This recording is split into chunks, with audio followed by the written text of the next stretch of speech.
अस्सलामुअलैकुम वरहमतुल्लाहि वबरकातुहू। जदीद नूरानी कायदा के प्लेटफॉर्म यूट्यूब चैनल पर आपको एक बार फिर खुशामदीद।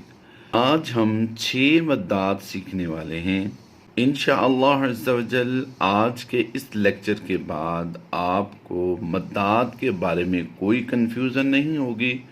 उम्मीद करता हूँ आप इल्म दीन सीखने के लिए, इल्म तजवीद सीखने के लिए, कुरान पाक को सीखने के लिए आप हमारे साथ रहेंगे।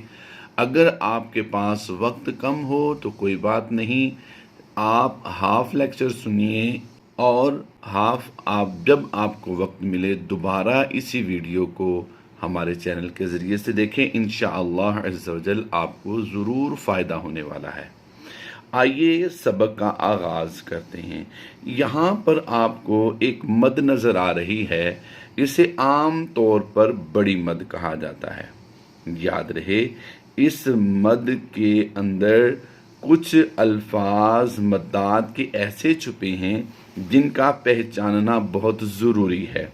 मिसाल के तौर पर हरूफ मद्दा या खड़ी हरकत के बाद हमज़ा उसी कलमे में हो तो मद्दे मुत्तसिल होती है, और अगर हरूफ मद्दा या खड़ी हरकत के बाद हमज़ा दूसरे कलमे में हो तो मद्दे मुनफसिल होती है। इस वक्त आप जो लफ्ज़ देख रहे हैं ये हमज़ा इसी कलमे में है। मिन वराई, ये अलग कलमा है, ये अलिफ से आगे दूसरा कलमा शुरू हो जाता है। यहाँ पर ये लफ्ज़ पढ़ा जाएगा अल हुजुराती, लेकिन इन दोनों को हमने मिलाकर पढ़ना है तो हमज़ा लाम ज़ेर इल की आवाज़ देकर पढ़ेंगे। आइए इसको समझते हैं कि इसे किस तरह पढ़ना है। मिन वराइल हुजुराती, फिर पढ़ते हैं मीम नून वाव ज़ेर म्यू।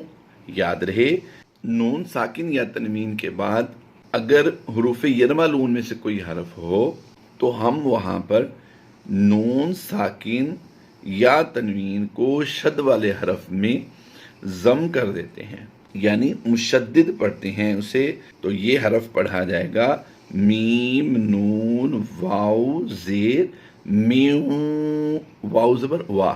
तो यहाँ पर कंफ्यूज नहीं होना आपने। तो ये लफ्ज़ पढ़ा जाएगा मिन वराइल हुजुराती। यहाँ पर हमने रा को कुछ थोड़ा लंबा करके पढ़ना है, उसकी वजह यह है कि यहाँ पर खड़ी ज़बर है। अब आइए एक और लफ्ज़ आपको दिखाता हूँ जो आपने थंबनेल में भी देखा होगा।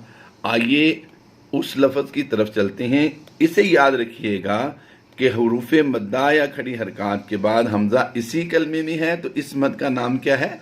मद्दे मुत्तसिल, यानी कि ये मिली हुई है। अब मद्दे मुनफसिल की पहचान करते हैं। गौर कीजिएगा, आपने ये लफ्ज़ थंबनेल में ज़रूर देखा होगा। वला यतमन्नौनहु अबदन बिमा। अब ये लफ्ज़ बहुत बड़ा है लेकिन आप इसके पार्ट्स कीजिए। वला यतमन्नौनहु अबदन बिमा, बिल्कुल आसानी से पढ़ा जाएगा।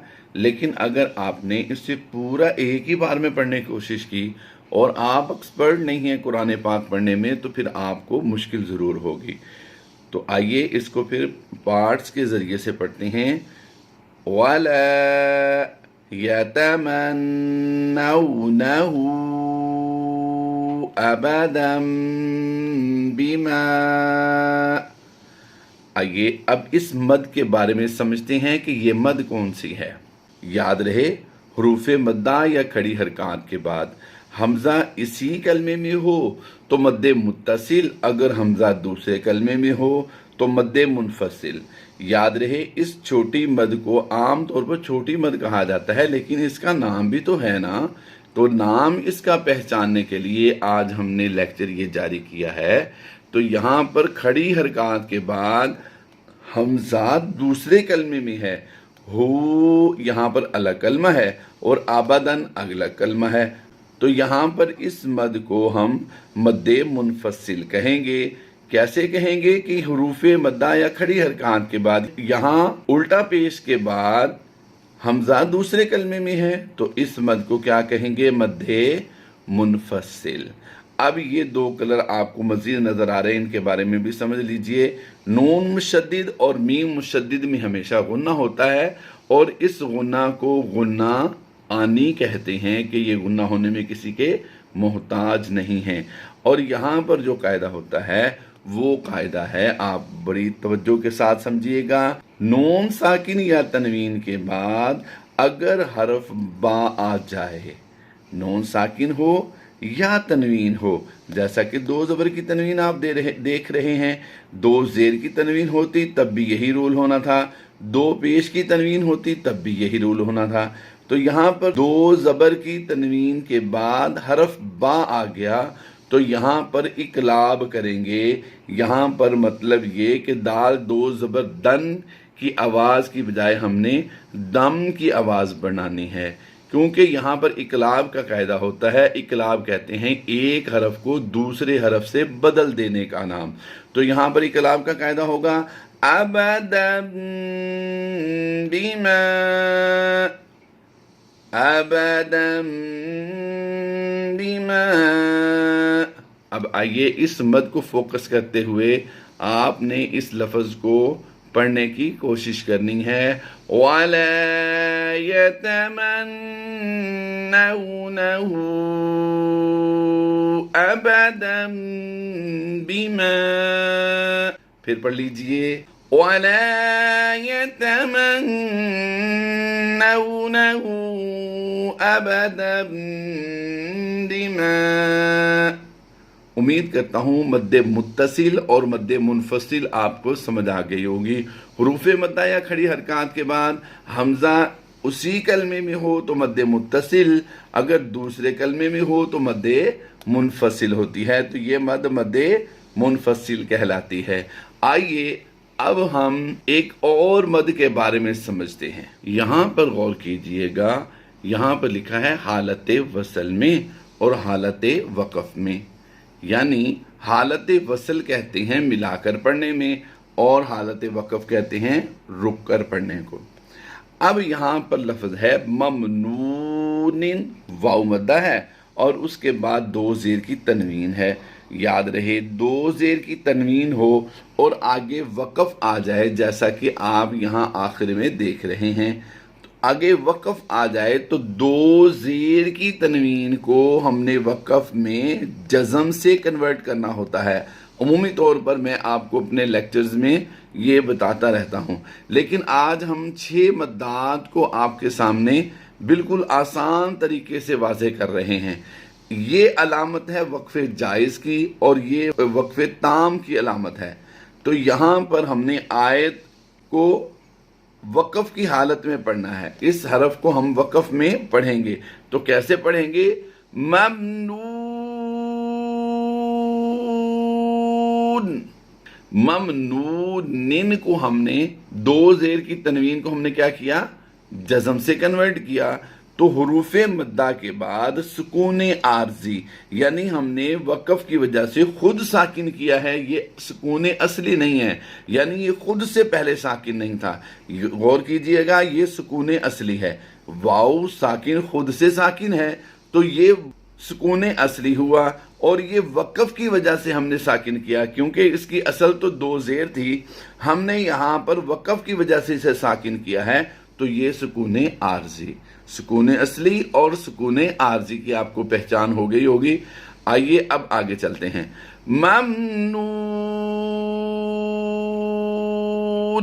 سکون عارضی سے مد عارض، یعنی حروف مدہ کے بعد سکون عارضی ہو تو مد عارض ہوتی ہے۔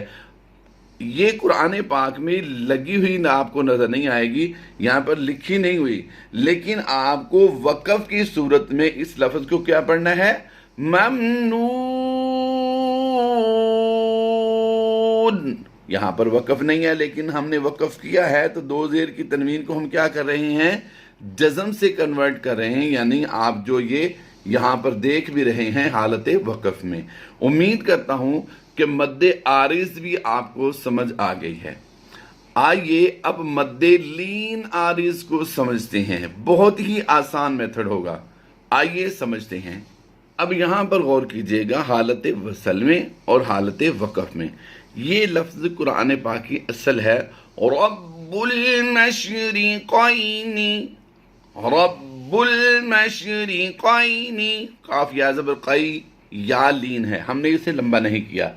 लेकिन एक सूरत ऐसी होती है, एक कंडीशन ऐसी है कि इसे भी लंबा करके पढ़ना होता है, रब्बुल मशरिक़ैनी, यानी हमने लंबा नहीं किया।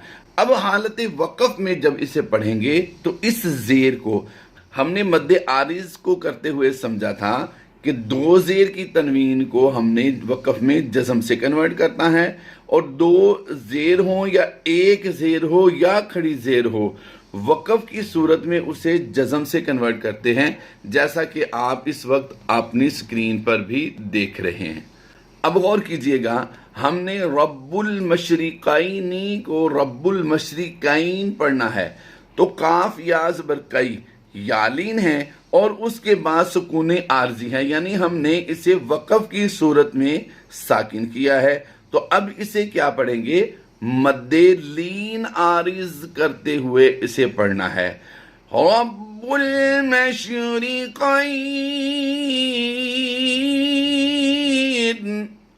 फिर पढ़ लीजिए, रब्बुल मशरिक़ैन। नीचे आप एक और लफ्ज़ देख रहे हैं, इसे भी पढ़ लेते हैं ताकि हमारी मज़ीद अल्फाज में मशक हो सके, वरब्बुल मग़रिबैनी, वरब्बुल मग़रिबैनी। अब इस लफ्ज़ को हमने वक़फ़ की सूरत में कैसे पढ़ना है, और यहाँ पर कौन सी मद होगी, मद्दे लीन आरिज़, यानी या लीन के बाद या लीन हो या वाव लीन हो, दोनों के बाद अगर सुकून आर्जी है तो मद्दे लीन आरिज़ करते हुए हमने लंबा करके पढ़ना है। तो इन्हें किस तरह पढ़ेंगे, वरब्बुल मग़रिबैन, वरब्बुल मग़रिबैन। यानी ये मद आपको जो यहाँ नज़र आ रही है, ये आपकी आसानी के लिए, समझाने के लिए हमने यहाँ पर मद लगाई है। कुरान पाक में आपको ये मद नज़र नहीं आएगी, वहाँ पर ऐसा ही आपको नज़र आएगा, यानी ज़ेर ही नज़र आएगी, मद यहाँ पर नहीं होगी। तो आइए हालत वक़फ़ में दोनों अल्फाज को दोबारा पढ़ते हैं, रब्बुल मशरिक़ैन वरब्बुल मग़रिबैन। उम्मीद करता हूँ मद्दे लीन आरिज़ भी आपको समझ आ गई है। आइए अब मद्दे लीन लाजिम की तरफ चलते हैं, मद्दे लीन लाजिम को समझते हैं। अब आइए इस लफ्ज़ को समझते हैं। यहाँ पर भी खड़ी ज़बर है, अलिफ पर खड़ी ज़बर है, तो ये अलिफ हमज़ा बन गया। अब हुरूफ़ मद्दा या खड़ी हरकत के बाद हमने एक फार्मूला ये सीखा कि हमज़ा उसी कलमे में हो तो मद्दे मुत्तसिल होती है, हमज़ा दूसरे कलमे में हो तो मद्दे मुनफसिल होती है। लेकिन यहाँ पर हुरूफ़ मद्दा या खड़ी हरकत के बाद हम ये फार्मूला सीख रहे हैं कि हमज़ा का आना ज़रूरी नहीं। मद के दो सबब हैं, हमज़ा और सुकून। अगर हमज़ा आ जाए तो मद्दे मुत्तसिल या मद मुनफसिल होती है, लेकिन अगर हुरूफ़ मद्दा या खड़ी हरकत के बाद जज़म या तशदीद वाला हरफ आ जाए, जज़म या तशदीद वाला हरफ आ जाए, तो वो मद्दे मुत्तसिल या मुनफसिल नहीं बल्कि मद्दे लाजिम हो जाती है, वो मद्दे लाजिम होती है। तो यहाँ पर खड़ी ज़बर के बाद सुकून असली है, यानी जज़म वाला हरफ है, तो यहाँ पर क्या होंगे, मद्दे लाजिम। हमज़ा हालांकि अगला तीसरा हरफ है, यहाँ पर देखिए खड़ी ज़बर के बाद दूसरा हरफ जो है वो लाम है और उस पर जज़म है। तीसरा हरफ हमजा बनता है, यानी हमजा की वजह से हम इसे मद नहीं बना रहे बल्कि जज़म की वजह से इसे मद कह रहे हैं और ये मद मद्दे लाजिम है। आइए यहाँ पर हमने जज़म के साथ इस मद को सीखा है और अब शद के साथ हम लफ्ज़ को सीखेंगे, लेकिन इससे पहले इस लफ्ज़ की प्रैक्टिस कर लेते हैं कि इसे पढ़ना कैसे चाहिए। आइए इसे लंबा करते हुए हमने लाम के साथ आवाज देकर पढ़ना है। आल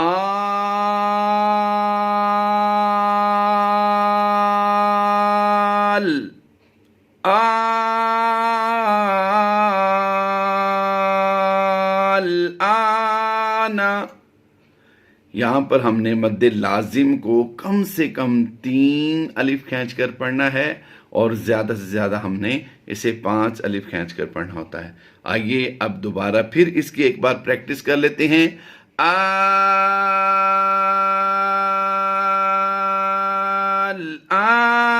आना। अब हम शद वाला, ये यहां पर हमने जज़म के साथ मद्दे लाजिम सीखी है और अब शद के साथ मद्दे लाजिम सीखते हैं कि शद के साथ मद्दे लाजिम कैसी दिखाई देती है। यहां पर ये लफ्ज देखिए,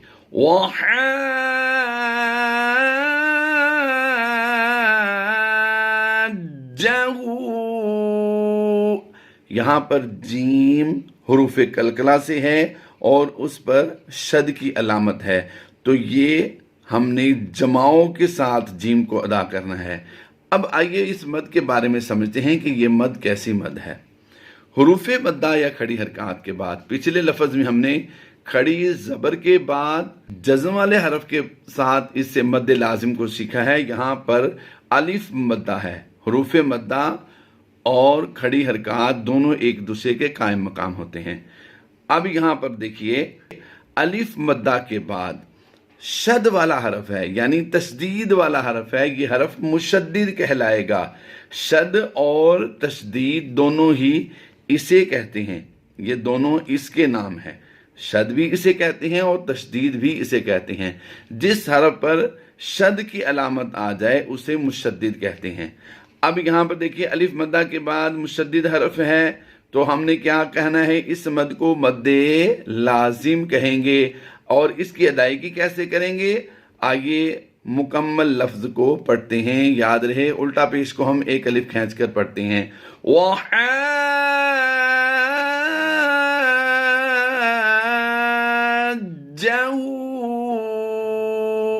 उम्मीद करता हूं आपको मद्दे लाजिम भी समझ आ गई है।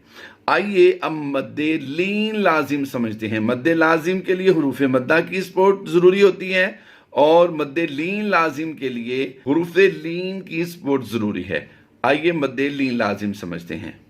अब यहां पर एक लफ्ज देखिए आप कि ये आइन लफ्ज है। आइन या जबर आई, यालीन है और उसके बाद सुकूने असली है। सुकूने असली है, यानी जज़म वाला हरफ आ गया है। तो हुरूफ लीन के बाद जज़म या तशदीद वाला हरफ आ जाए तो मद्दे लीन लाजिम होती है। इस मद को मद्दे लीन लाजिम कहेंगे। अब आइए, ये हुरूफ मुक़त्ताआत की आइन में आती है और कुरान पाक में कहीं भी मद्दे लीन लाजिम नहीं आती। अब हुरूफ मुक़त्ताआत की आपको आइन समझाते हैं कि उसमें ये लफ्ज़ किस तरह से लिखा होता है। गौर कीजिएगा, कुरान पाक में आप सूरत के स्टार्ट में ये लफ्ज़ देखते हैं, काफ हा या आइन सौद। ये आइन के ऊपर जो मद आप देखते हैं कुरान पाक में, इस मद को मद्दे लीन लाजिम कहा जाता है। आइए इसको समझिए। काफ को इस शक्ल में हम कन्वर्ट करते हैं, हा को इस शक्ल में कन्वर्ट करेंगे और इस या को इस शक्ल में कन्वर्ट करेंगे। अब आइन को हमने जब खोल कर लिखा है, इस शक्ल में कन्वर्ट किया है, तो यहाँ पर ये हुरूफ लीन के बाद सुकूने असली है, इसलिए यहाँ पर ये मद की अलामत है। इस मद को समझने के लिए सौद को हम इस शक्ल में कन्वर्ट करेंगे तो पता चलेगा कि अलिफ मद्दा के बाद सुकूने असली है, यानी जज़म वाला हरफ है, तो यहाँ पर ये मद मद्दे लाजिम कहलाएगी। तो अब उम्मीद करता हूं आपको मद्दे लीन लाजिम समझ आ गई होगी कि मद्दे लीन लाजिम क्या होती है और इसे किस तरह पढ़ते हैं। आइए अब हम इस लफ्ज की مشق کرتے ہیں۔ کاف ہا یا عین صاد، یعنی یہاں پر نون ساکن کے بعد صاد حروف اخفا میں سے آ گیا، تو یہاں پر ہم نے اخفا بھی کرنا ہے۔ تو آئیے اس کی دوبارہ مشق کرتے ہیں۔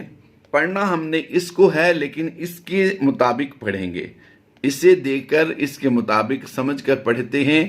کاف ہا یا عین صاد، یعنی حروف لین کو کھینچنا نہیں چاہیے۔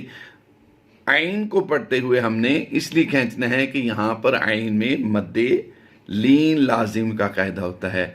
امید کرتا ہوں آپ کو مدات کے بارے میں خوب پہچان ہو گئی ہے۔ اللہ تبارک و تعالی جل شانہ پروردگار عالم آپ کی اور میری اس کاوش کو اپنی بارگاہ میں قبول فرمائے۔ آمین بجاہ النبی الامین صلی اللہ تعالی علیہ وآلہ وسلم۔